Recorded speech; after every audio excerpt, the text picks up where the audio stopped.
সাধারণ মানুষ যাতে এই মিটারটা সম্পর্কে জানতে পারে এবং আপনারাও যাতে জানতে পারেন। এটা একটা ইনফ্রারেড বা লেজার টেম্পারেচার মিটার, মানে এটার উপর থেকে লেজার রশ্মি পড়বে, এটার মাধ্যমে জানা যাবে যে ওই বস্তুটার তাপমাত্রা কত। এটার মধ্যে ব্যাটারি আছে, এখানে এই ব্যাটারি দিয়ে এটা অন করতে হয়, ব্যাটারি সেট করতে হয়, আমরা অলরেডি সেট করেছি। আর এখানে তিনটে বাটন আছে, মুভ বাটন বা সেট বাটন, লক, আর একটা এখানে ফাংশন বাটন। তো আমরা এটা অন করি।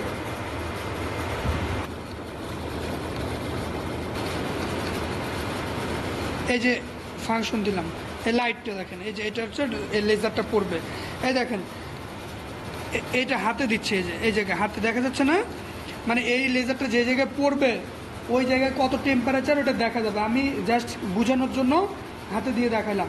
তো কনডেন্সারে কত তাপমাত্রা আছে আমরা যদি দেখাতে চাই, এটা অন করব। এই যে কনডেন্সারের শুরুতে ধরছি না, এই যে দেখেন টেম্পারেচার বাড়ছে কত, 50 ডিগ্রি সেলসিয়াস, 49। এর নিচে যদি দেখি, নিচে 38, 36। এবার দেখি আমরা ইভাপোরেটরে কত আছে। এই ইভাপোরেটরের কয়েলে দেখেন এখানে এখানে আছে, এই যে কমতেছে দেখেন ধীরে ধীরে, 23, 19, ঠিক আছে, 19, 17,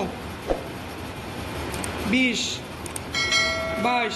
মানে এই জায়গার টেম্পারেচার কিন্তু কম বেশি হচ্ছে, এটা এখানে দেখাচ্ছে 16, 17। ওকে, বাতাসের টেম্পারেচার যদি আমরা দেখাই, এদিক দিয়ে কী পরিমাণ বাতাসের টেম্পারেচার বের হচ্ছে এই যে এখানে, তাহলে বাতাসের টেম্পারেচার এখানে কিন্তু দেখা যাচ্ছে। আমি এই জায়গায় ধরছি যাতে এদিক দিয়ে বাতাসটা যাচ্ছে তখন দেখা যায়। বাতাস 19 ডিগ্রি সেলসিয়াস, 21 ডিগ্রি সেলসিয়াস, ঠিক আছে, সর্বোচ্চ 21, সর্বনিম্ন 19। তাহলে এটা আমি লক করে রাখলাম।